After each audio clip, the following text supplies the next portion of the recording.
السلام علیکم ورحمۃ اللہ وبرکاتہ۔ وعلیکم السلام۔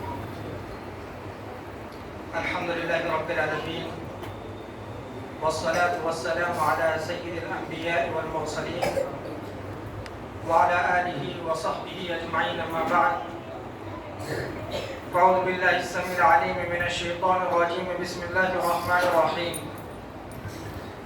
قال اللہ تعالی فی القرآن المجید، اعوذ باللہ السمیع العلیم من الشیطان الرجیم، بسم اللہ الرحمن الرحیم۔ المال والبنون زینۃ الحیاۃ الدنیا، وقال اللہ تعالی انما اموالکم واولادکم فتنہ۔ معزز علماء کرام، ذمہ داران اعظام،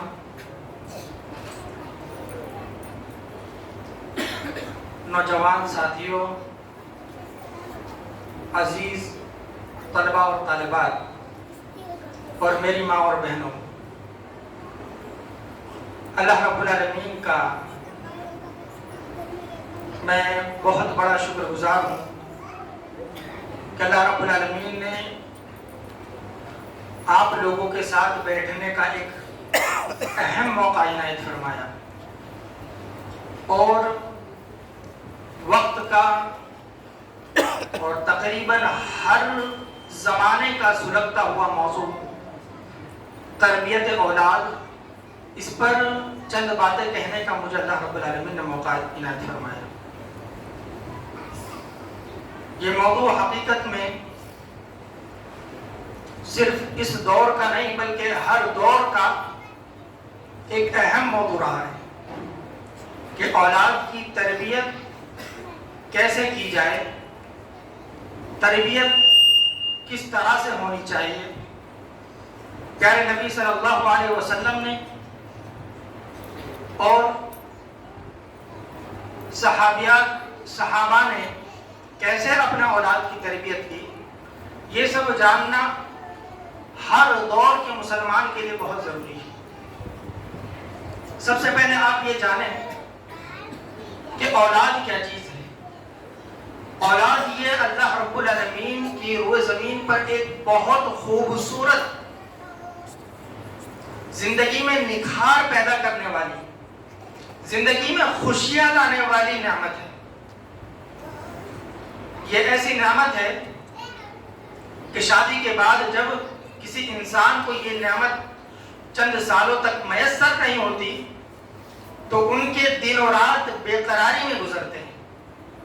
آس پاس کے جتنے بھی اسپتال ہوتے ہیں وہ سارے کے سارے ان کے یہاں جانا آنا ان کا لگا رہتا ہے، کس وجہ سے کہ صرف اللہ رب العالمین ان کے یہاں ایک اولاد جیسی خوبصورت نعمت نصیب فرمائی۔ اور یہ نعمت اتنی عظیم نعمت ہے کہ دنیا میں جو سب سے بڑی نعمت انسان کو دی جاتی ہے وہ نبوت اور رسالت کی نعمت ہے، کہ کسی انسان کو نبی بنا دیا جائے، چاہے کسی انسان کو رسول بنا دیا جائے۔ لیکن یہ اولاد کی نعمت دیکھیں کہ انبیاء علیہ السلام میں سے بعض انبیاء کو نبی اور رسول بنانے کے بعد بھی یہ اولاد کی نعمت میسر نہ ہوئی تو انہوں نے اپنی آخری عمر تک اللہ رب العالمین سے دعا کی کہ اللہ رب العالمین مجھے اولاد عطا کر۔ زکریا علیہ السلام فَهَبْ لِي مِن لَدُنْكَ وَلِيًّا، ابراہیم علیہ السلام رب هَبْ لِي مِنَ الصَّالِحِينَ۔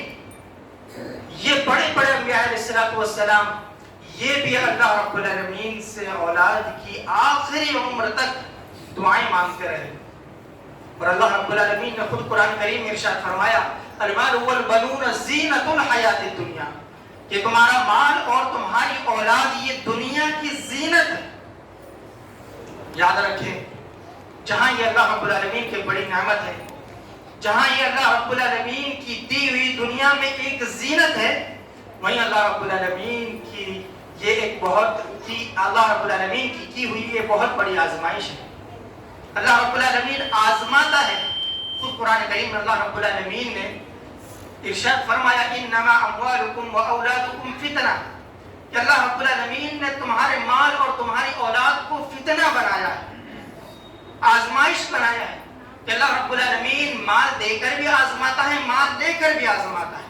اسی طریقے سے اللہ رب العالمین اولاد دے کر بھی آزماتا ہے اور اولاد لے کر بھی آزماتا ہے۔ اور یہ اولاد کا معاملہ ایسا ہی ہے جیسے ماں باپ کا معاملہ ہے۔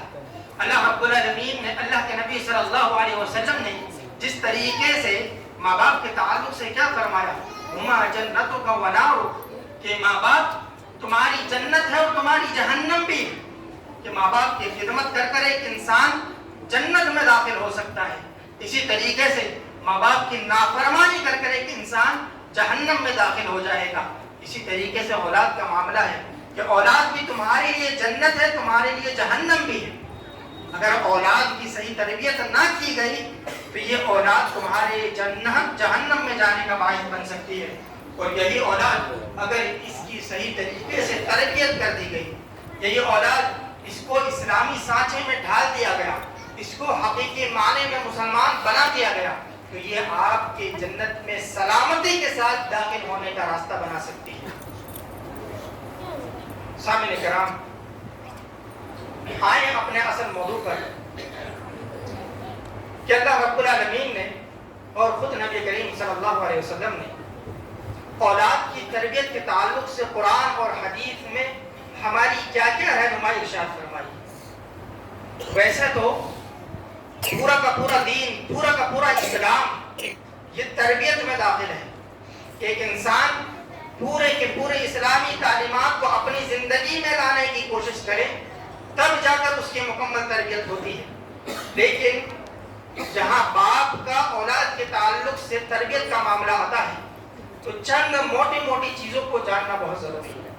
ان چند چیزوں پر عمل کر لیا تو یہ سمجھیے کہ آپ نے اپنے اولاد کی تربیت کر لی۔ سب سے پہلی چیز جو بڑی نقطے کی چیز ہے کہ ابتدا میں ہی ایک انسان اپنی اولاد کی تربیت کرنے سے پہلے اپنی تربیت کرے، ماں باپ اپنی تربیت کریں، کیونکہ جب تک ماں باپ اپنی تربیت نہیں کریں گے اولاد کی تربیت نہیں ہو سکتی الا ماشاء اللہ۔ تو اولاد کی تربیت کرنے سے پہلے ماں باپ سب سے پہلے اپنی تربیت کریں۔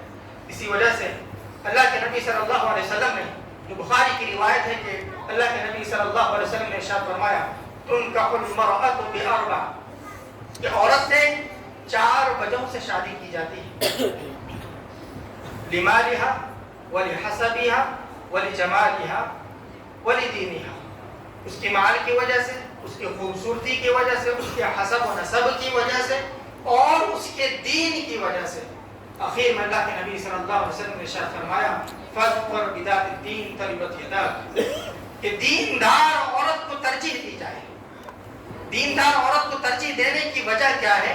کیونکہ جب تک عورت دیندار نہ ہوگی آپ اپنے بچوں کو دیندار نہیں بنا سکتے، آپ اپنے گھر کو دیندار نہیں بنا سکتے، آپ اپنے اعلی اولاد کو دیندار نہیں بنا سکتے، آپ اپنی نسلوں کو دیندار نہیں بنا سکتے، آپ اپنے گھر میں دینی اجالا پیدا نہیں کر سکتے۔ تو عورت کا دیندار ہونا اسی وجہ سے ضروری ہے۔ اسی وجہ سے شادی کرنے سے پہلے ایک انسان اس چیز کا ضرور ضرور خیال رکھے کہ وہ خود بھی دیندار ہو، ساتھ ساتھ میں جس عورت کو وہ اپنے گھر لے کر آ رہا ہے وہ بھی دیندار ہو۔ جب یہ دونوں دیندار ہوں گے تو ان کے اولاد میں خود بخود اللہ رب العالمین ان کی دینداری کی برکت سے اولاد کو بھی دیندار بنا دیتا ہے۔ آپ ابراہیم علیہ السلام کا قرآن کریم میں واقعہ دیکھیں کہ ابراہیم علیہ السلام کو جب خواب دکھایا گیا کہ اپنے بچے کو جو ننھا اسماعیل ہے اسے ذبح کرو، انی رأى فی المنام انی اذبحک فانظر ماذا تری، تو ابراہیم علیہ السلام چھوٹے سے بچے، چلنے پھرنے کی عمر ہوئی ہے 7 سے 10 سال کی عمر، ابراہیم علیہ السلام اپنے بچے سے کیا کہتے ہیں؟ انی ارى فی المنام انی اذبحک فانظر ماذا تری، میرا خواب دیکھا ہے کہ میں تجھے ذبح کر رہا ہوں۔ انبیاء علیہ السلام کا خواب یہ بھی وحی کی ایک شکل ہوا کرتی ہے۔